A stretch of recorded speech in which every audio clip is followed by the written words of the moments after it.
બાકી ઘણી વખત તો રાત્રે રોડ સુમસાન થાય ને બે કૂતરા અડધા ટુકડા રોટલા માટે ઝઘડે. એ જ ક્રિયા બીજે દિવસે સવારે 10 વાગે 3 પીસ સૂટ પહેરીને કોર્પોરેટ ઓફિસમાં 2 જણા અડધા એકર માટે ઝઘડે. ક્રિયા તો એની જ છે, વૃત્તિ એની જ થઈ. ક્રિયા અને વૃત્તિ એની જ થઈ. ખાલી પેલા રાત્રે કૂતરા ને દિવસે આપણે, એટલો જ ફેર હોય છે. બાકી બધી વૃત્તિ, વિચારધારા, થિંકિંગ, થોટ પ્રોસેસ, એટીટ્યુડ, ઝઘડવાનું એ બધું એ જ થયું. એમાં આપણે કંઈ સુધારો થયો નથી. આપણે માની નહીં લેવાનું કે we are more cultured and we are more modern. ક્યાંથી કલ્ચર ને મોડર્ન? જૂના જમાનામાં લોકોને વસ્ત્ર પહેરવા નહોતા મળતા ત્યારે પથરાથી ઝઘડતા હતા. આપણે અત્યારે બ્રાન્ડેડ કપડાં પહેરીને મિસાઇલ્સથી ઝઘડીએ છીએ. વૃત્તિ તો એની જ રહીને, એમાં ક્યાં તું કલ્ચર થયો?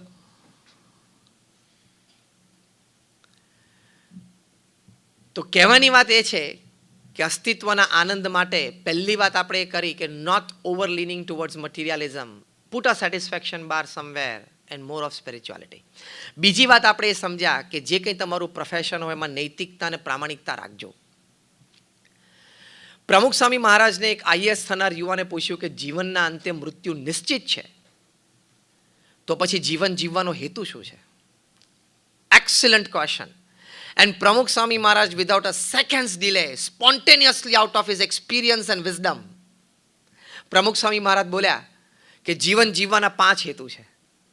પહેલું બોલ્યા પોતાની સાંસારિક જવાબદારીઓ બરોબર નિભાવવી. બીજું બોલ્યા કે નૈતિક અને પ્રામાણિક પુરુષાર્થ કરવો અને શાસ્ત્ર પ્રમાણે પવિત્ર જીવન જીવવું. ત્રીજી વાત એમણે કરી કે અન્યને મદદરૂપ થવું, પોતાની ક્ષમતા પ્રમાણે અન્યને મદદરૂપ થવું. ચોથી વાત એમણે કરી કે ભગવાન પ્રત્યેની અતૂટ શ્રદ્ધા અને ભક્તિ રાખવા. અને પાંચમી વાત એ કરી કે પોતાના આત્માનું કલ્યાણ કરવું. આ 5 વાત બને તો જીવન તમે જીવ્યા કહેવાય. Only then you lived a human life. If you are not focused on this 5 things, it's a cat life, donkey life and dog life. આ 5 ઉપર ફોકસ ના રહે. પ્રવૃત્તિ બધી કરીએ. તમે કોઈ પણ વ્યવસાયમાં કામ કરો, કોઈ પણ જગ્યાએ દુનિયામાં રહો, your focus must be on this 5 principal points. તો તમે human life ડિગ્નિફાઈડ, human life with morals and સ્પિરિચ્યુઅલ્સ તમે જીવ્યા કહેવાય. તો પોતાની સાંસારિક જવાબદારીઓ બરોબર નિભાવી.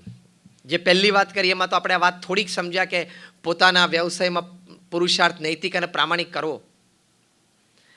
બીજી અગત્યની વાત એમાં આવે છે સાંસારિક જવાબદારીઓ બરોબર નિભાવવામાં કે આપણે પરિવાર માટે પણ યોગ્ય સમય આપવો. થોડું બેલેન્સથી જીવતા શીખવું. 4 શનિ રવિ કાઢી નાખો મહિનામાંથી, એટલે 24 દિવસ તમારા વર્કિંગ હોય છે. આપણે એક નોર્મલ ગણતરી કરીએ છીએ. 4 વીકેન્ડ્સ તમે કાઢી નાખો ને if you are working 5 day week, તો તમારી પાસે 24 દિવસ વર્કિંગ છે.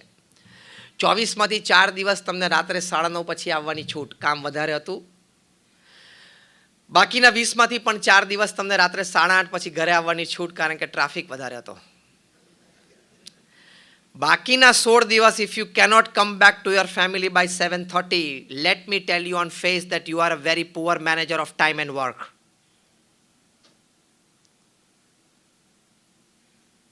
સ્તબ્ધ થઈ ગયા છો બધા, હેપ થઈ ગયા નહીં? કારણ કે આવી વાતો જ તમે નહીં સાંભળી હોય. અને અમારા સંતોને તો સાચી વાત કહેવા માટે તમે બોલાવ્યો છે ને મને, બરાબર છે ને? એટલે અમે તો સાચી વાત કહ્યું, કારણ કે અમારે તમારી પાસેથી કોઈ સ્વાર્થ નથી. તમારા ખિસ્સામાં 5 રૂપિયા છે એની અમને કોઈ સ્વાર્થ નથી, કારણ કે અમે પૈસાને અડતા પણ નથી, અમારા બેંક એકાઉન્ટ પણ નથી. હું 26 વર્ષથી સાધુ થયો, એક જ સ્ટાઇલના કપડાને એક જ કલરના પહેરું છું, અને એ 2 જ જોડી છે. બહુ વરસાદ હોય ને રાત્રે સુકાઈને તો સવારે ટેન્શન હોય કાલ શું પહેરશું. અને the footwears that I am wearing is only the 3rd in 26 years. એટલે મારે તમારી પાસેથી કોઈ અપેક્ષા નથી. મને 2 જોડી કપડાં 2 ટાઈમ જમવાનું મારી સંસ્થા આપી દે છે.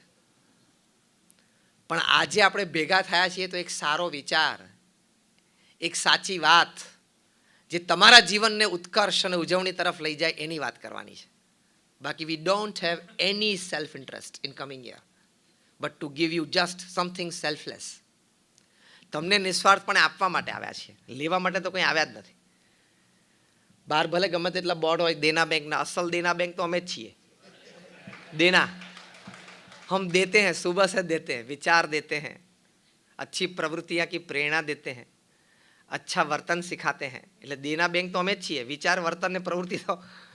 What I mean to say is કે if 16 days out of 24 working days, if you cannot come back to your family by 7:30, you are a very poor manager of time and work. દુનિયાના સૌથી ધનાઢ્ય વ્યક્તિ Warren buffet રાત્રે સાંજે 6 વાગ્યા પછી pen મૂકીને ઊભા થઈ જાય છે. એમને કહ્યું કે from morning 9 to 6 I am a businessman, સાંજે 6 to 9 I am a family man, અને રાત્રે 9 થી 10:30 હું એક સ્પિરિચ્યુઅલ એન્ટિટી છું. તે રાત્રે સાંજે 6 વાગે રોજ ઓફિસમાંથી ઊભા થઈ જ જાય છે. એને તમારા લોકો કરતાં જરા ઓછું કામ રહેતું હશે નહીં?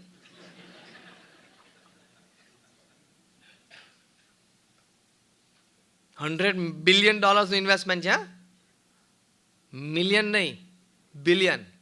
71 પ્રમાણે 7100 કરોડ રૂપિયા થાય. 7,100 crore rupees is 1 billion. Multiply by 100. 71 lakh crore રૂપીઝનું પર્સનલ ઇન્વેસ્ટમેન્ટ છે. એ વ્યક્તિની હું વાત કરું છું. એમણે બહુ જ સરસ એક વાત કરી છે કે વી feel that we are human beings on a spiritual journey. No, we are actually spiritual beings on a very short human journey. તમે એમ ના માનતા કે 70-80 વર્ષ તમારી પાસે બહુ છે. ટાઈમ જ નથી. એક ગણતરી ગણાવું તો તમને ધ્રુજારી છૂટશે. દિવસમાં 8 કલાક તમે સૂવો છો. કોઈક એમ કહેતો છે હું 6 કલાક 7 કલાક સૂવું છું, પણ નાના હતા ત્યારે 10, ને વૃદ્ધ થશો ત્યારે 10 ચાલશે, એટલે એવરેજ 8ની આવી જશે. 24 માંથી તમે 8 કલાક સૂવો છો એટલે 1/3 of the day you sleep. Yes or no?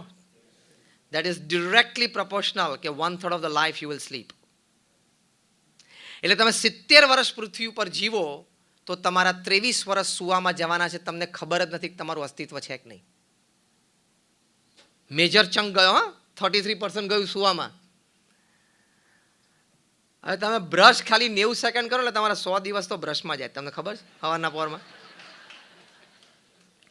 હવે તમારા અરીસાની સામેના ટાઈમ હું ગણાવતો નથી. અને અરીસાથી દૂર થયા પછી અરીસાના વિચારો જે ચાલુ રહે એનો પાછો ટાઈમ જુદો. એ કયો ખબર છે?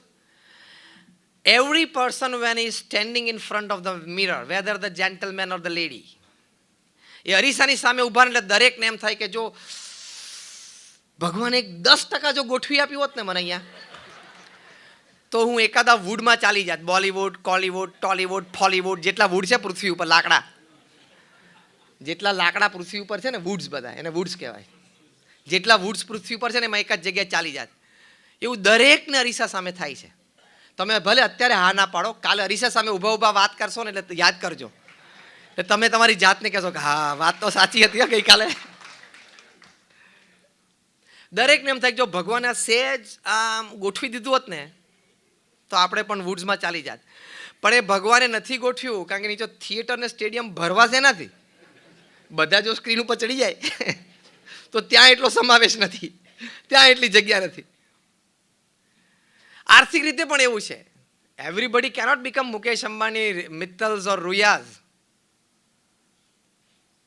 આપણે એક સારો ગોલ સેટ કરી રેન્જમાં, સેટિસ્ફેક્ટરી રેન્જમાં એક સારો ગોલ સેટ કરીને ચોક્કસ પુરુષાર્થ કરો, એપ્લાય ઓલ યોર રિસોર્સિસ, પણ ગાંડ પણ નહીં. આ થોડુંક વિચારીએ ને એટલે પછી સંતોષની રેખા બાંધવાની. બે ફિઝિકલ અને ઇમોશનલ. નક્કી કરવાનું સાંજે 5:30 તો 5:30, 6 તો 6 ને 6:30, પછી પેન થ્રો કરીને ઊભા થઈ જવાની. કંઈ આટલું બધું કામ કરવાની જરૂર નથી પૃથ્વી ઉપર. તમે અહીંયા બધા બેઠા છો ને, આપણને બધાને 3 ટાઈમ જમવા મળે છે પ્રેમથી. then you are luckier than and fortunate than 40% people upon this earth. હું તમને તમારા બ્રેકેટ્સ ગણાવું. તમારા બધા પાસે મુંબઈમાં રહેવા માટે એક ફ્લેટ છે. યસ ઓર નો? એટલે તમે પૃથ્વી ઉપર 80% લોકોથી નસીબદાર છો, જેની પાસે કાં તો ઘર નથી, કાં તો સામાન્ય ઝૂંપડું છે, અને કાં તો ભાડાના ઘરમાં રહે છે. એની કરતાં 80% લોકો તમે ભાગ્યશાળી છો. તમારી પાસે હેલ્થ કેરની વ્યવસ્થા છે એટલે you are luckier than 90% people upon this earth who does not have a personal capacity for a good health care of him or his family. તમારી પાસે ઇન્સ્યોરન્સ છે એટલે તમે બહુ ભાગ્યશાળી છો. In short, if I give you the entire list, આપણે જે અહીંયા બેઠા છે ને, we are luckier than 98.5% people upon this earth. આ મેં 2-3 વસ્તુ ગણાવીને એમાં તમે 90% ક્રોસ કરી ગયા.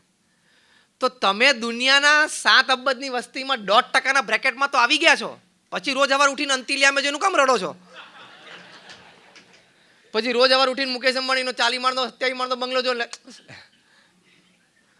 આમ થઈ જાય. કારણ કે અહીંયા ક્લેરિટી નથી, અહીંયા ક્લેરિટી નથી વિચારની, એટલા માટે. એટલે you R already in the 1.5% bracket of the world, top 5, top 1.5. 98.5% people કરતાં આપણે બધા સુખી છીએ. પછી તો સંતોષ માનો, પછી તો ભગવાનનો આભાર માનો.